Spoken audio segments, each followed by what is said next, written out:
ಅದಷ್ಟೇ ಅಲ್ಲದೆ ಮಾತಾಡ್ತಾ ಮೊನ್ನೆ ಮತ್ತು ಇವತ್ತು ಮತ್ತು ಹೋಮ್ ಮಿನಿಸ್ಟ್ರಿಯಿಂದ ಗವರ್ನರಿಗೆ ಫೋನ್ ಬಂದಿದೆ ಅಂತ ಹೇಳ್ತಾರೆ.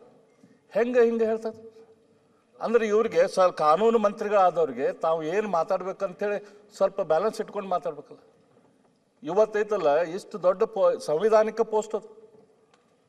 ಸಂವಿಧಾನಿಕ ಪೋಸ್ಟ್ಗೆ ಆ ಪೋಸ್ಟಿದ್ದು ನೀವು ಟೆಲಿಫೋನ್ ಟ್ಯಾಪ್ ಮಾಡ್ತೀರಂತಂದ್ರೆ ಇವತ್ತು ಮಾತಿಗೆ ಫೆಡ್ರಲ್ ಸ್ಟ್ರಕ್ಚರ್ ಬಗ್ಗೆ ಮಾತಾಡ್ತೀರಿ. ಫೆಡ್ರಲ್ ಸ್ಟ್ರಕ್ಚರ್ ಬಗ್ಗೆ ಮಾತಾಡೋದು ಇವತ್ತು ಇದು ಫೆಡ್ರಲ್ ಪ್ರಾಬ್ಲಮ್ ಕ್ರಿಯೇಟ್ ಮಾಡೋದಿಲ್ಲ ನೀವು ಈ ಟೈಪ್ ಮಾಡೋದ್ರಿಂದ. ಗವರ್ನರ್ದು ಫೋನ್ ಟ್ಯಾಪ್ ಮಾಡ್ತೀರಂತಂದ್ರೆ ಇದಕ್ಕೆ ಉತ್ತರದಾಯಿತು ಯಾರ್ದು? ಮುಖ್ಯಮಂತ್ರಿಗಳು ಉತ್ತರ ಕೊಡಬೇಕು ಇದಕ್ಕೆ. ನೀವು ಏನು ಇನ್ಸ್ಟ್ರಕ್ಷನ್ ಕೊಟ್ಟಿದ್ದೀರಿ ಫೋನ್ ಟ್ಯಾಪ್ ಮಾಡೋಕ್ಕೆ? ಯಾವ ಆಧಾರದ ಮೇಲೆ ಕಾನೂನು ಸಚಿವರು ಒಂದಲ್ಲ ಎರಡು ಸರ್ತಿ ಹೇಳ್ತಾರೆ ಗವರ್ನರಿಗೆ ಹೋಮ್ ಮಿನಿಸ್ಟ್ರಿಂದ ಫೋನ್ ಬಂದಿದೆ ಅಂಥೇಳಿ? ಮುಖ್ಯಮಂತ್ರಿಗೆ ನೀವು ಪರ್ಮಿಷನ್ ಕೊಟ್ಟಿದ್ರೆ ಹೇಳ್ರಿ, ಯಾವ ಇದ್ರ ಪ್ರಕಾರ ನೀವು ಪರ್ಮಿಷನ್ ಕೊಟ್ಟಿದ್ದೀರಾ? ಯಾವ ಕಾನೂನಿನ ಪ್ರಕಾರ ಪರ್ಮಿಷನ್ ಕೊಟ್ಟಿದ್ದೀರಾ? ನಾನು ಅವ್ರಿಗೆ ಹೇಳಿಲ್ಲ. ನಂಬರ್ 1, ನಮ್ಮ ಸರ್ಕಾರ ಯಾರ್ದು ಕೂಡ ಟೆಲಿಫೋನ್ ಟ್ಯಾಪಿಂಗ್ ಮಾಡಲ್ಲ. ಹೇಗೆ ಹೇಳ್ತಾರೆ ಸರ್? ಗೊತ್ತಾಯ್ತಾ? ಯಾರ್ದು ಮಾಡಲ್ಲ. ವಿರೋಧ ಪಕ್ಷದವ್ರದ್ದು ಮಾಡಲ್ಲ, ನಮ್ಮ ಪಕ್ಷದವ್ರದ್ದು ಮಾಡಲ್ಲ, ಯಾರ್ದು ಮಾಡಲ್ಲ. ನಂಬರ್ 1, ಇದು ಓನ್ಲಿ ಇನ್ಫರೆನ್ಸ್ ಅಷ್ಟೇ. ಅದೇ ಅದರಿಂದ ಹೈಕಮಾಂಡ್ನಿಂದ ಬಂದಿರಬಹುದು ಅಂತಕ್ಕಂತ ಹೇಳಿದ್ದಾರೆ. ನೀವೇ ಉತ್ತರ ಕೊಟ್ಟಿದ್ದೀರಾ, ಈ ಪ್ರಾಬ್ಲಮ್ ರೈಸ್ ಆಗ್ತಾ ಇರಲಿಲ್ಲ. ಏನು ಅದು ಇನ್ಫ್ಲುಯೆನ್ಸ್ ಅಂತ ನೀವೇನ್ ಹೇಳಿದ್ರಲ್ಲ, ಅದು ನೀವೇ ಹೇಳ್ಬಿಟ್ಟಿದ್ರೆ ಈ ಪ್ರಾಬ್ಲಮ್ ರೈಸ್ ಆಗ್ತಾ ಇರಲಿಲ್ಲ. ಇನ್ಫ್ಲುಯೆನ್ಸ್ ಅಯ್ಯ, ಅವ್ರು ಬಹಳ ಸ್ಪೆಸಿಫಿಕ್ ಆಗಿ ಇವತ್ ಮಾತ್ರ ಅಲ್ಲ ಶುಕ್ರವಾರನೂ ಕೂಡ ಹೇಳಿದ್ರು, ಬಂದಿರಬಹುದು, ಇವತ್ತು ಕೂಡ ಹೇಳಿದ್ದಾರೆ. ಎಲ್ಲ ವಿಚಾರಗಳನ್ನು ಅವರೆಲ್ಲ ಬಂದಿರಬಹುದು ಅಂತ ಹೇಳಿಲ್ಲ. ಅವರು ಬಂದಿರಬಹುದು ಅಂತ ಹೇಳೇ ಇಲ್ಲ ಸರ್. ಬಂದಿರಬಹುದು ಅಂತ ಹೇಳಿಲ್ಲ ಅವರು. ಕೆಲವೆಲ್ಲ ಕೇಳ್ರಿ ಸುರೇಶ್, ಕೆಲವೆಲ್ಲನೂ ಹೇಳಕ್ಕಾಗಲ್ಲ. ಆದರೆ ಇನ್ಫ್ಲುಯೆನ್ಸ್ ಇದೆಯಲ್ಲ, ಆ ಇನ್ಫ್ಲುಯೆನ್ಸ್ ಮೇಲೆ ಆಗಿರ್ಬೋದು, ಹಿಂಗೆ ಬಂದಿರಬಹುದು ಅಂತ ಹೇಳಿದ್ದಾರೆ ಅಷ್ಟೇನೆ. ಅದರಿಂದ ಮಾನ್ಯ ಅಧ್ಯಕ್ಷರು ಇದು ಒಂದು ದೊಡ್ಡ ವಿಚಾರ ಮಾಡ್ಕೊಂಡು ಲಾ ಮಿನಿಸ್ಟ್ರು ಇದರಲ್ಲಿ ಚಕ್ರವ್ಯೂಹದಲ್ಲಿ ಸಿಕ್ಕಾಕೊಂಡ್ಬಿಟ್ಟಿದ್ದಾರೆ, ಚಕ್ರವ್ಯೂಹದಿಂದ ಹೊರಗೆ ಬರೋಕ್ಕಾಗ್ತಾ ಇಲ್ಲ ಅಂತ ಹೇಳೋದು ಇದೆಯಲ್ಲ, ಇಟ್ಸ್ ನಾಟ್ ಕರೆಕ್ಟ್. ನಿಮಗೆ ಗವರ್ನರ್ಸ್ ಅಡ್ರೆಸ್ ಮೇಲೆ ಮಾತಾಡಬೇಕು ಅಂತನ್ನೋದಾದ್ರೆ ಮಾತಾಡಿ.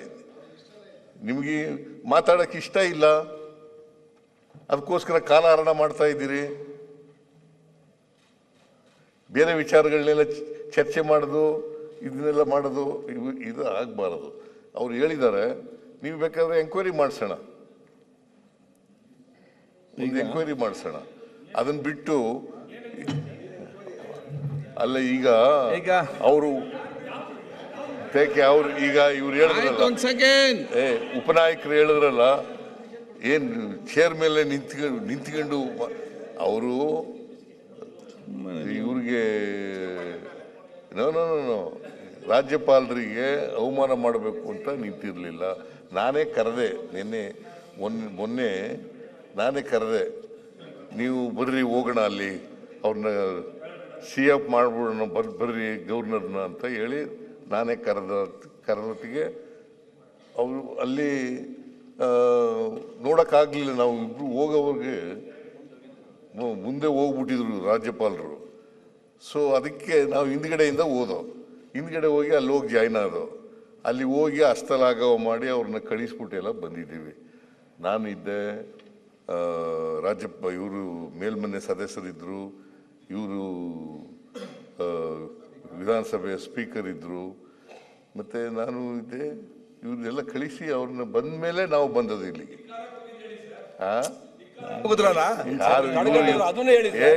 ಇವ್ರ ಧಿಕ್ಕಾರಕ್ಕೆ ಹೋಗುದ್ರ? ಎಲ್ಲಿ ಹೋಗಿದ್ರಿ? ಏನು ಇಲ್ದಿರೋದೆಲ್ಲ ಹೇಳಕ್ ಹೋಗ್ಬೇಡಿ. ಇವ್ರ ಧಿಕ್ಕಾರಕ್ಕೆ ಹೋಗುದ್ರ?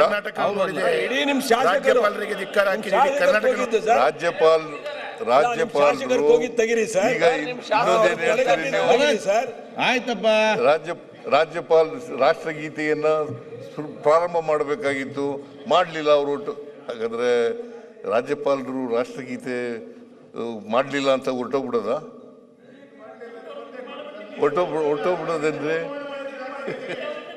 This is not correct. ಎಷ್ಟು terrorist ರಾಜ್ಯಪಾಲರು ಸರ್, ಮಾಡದೇ ಇರೋದ್ರಿಂದ ಅವರು ಹೊರಟೋದ್ರು. ಮುಖ್ಯಮಂತ್ರಿಗಳು ಅವ್ರಿಗೆ ಎಷ್ಟು ಭಯ ಮುಖ್ಯಮಂತ್ರಿಗಳು ಕೂಡ ರಾಷ್ಟ್ರಗೀತೆಗೆ ಅವಮಾನ ಮಾಡಿದ್ರು. ಸುರೇಶ್ ಗೌಡ ಕೂತ್ಕೊಳ್ಳಪ್ಪ. ರಾಜ್ಯಪಾಲರು ಮಾತಾಡಿ. ಅವರು ರಾಜ್ಯಪಾಲರ ಹಿಂದೆ ಹೋಗಿದ್ದಾರೆ, ಅವರು ರಾಷ್ಟ್ರಗೀತೆಗೆ ಅಪಮಾನ ಮಾಡಿದ್ದಾರೆ. ಅಲ್ಲ ಸರ್, ಸರ್ ಈಗ ರಾಜ್ಯಪಾಲ ಈಗ ಮಾನ್ಯ ಅಧ್ಯಕ್ಷರೇ, ಯಾವ ಭಯದ ವಾತಾವರಣ ದಯಮಾಡಿ ಇದಕ್ಕೆ ಅಂತ್ಯ ಆಡಿ ಮುಂದುವರಿಸಿ ಅವರ ಚರ್ಚೆ ಈಗ ಒಂದ್ ಸೆಕೆಂಡ್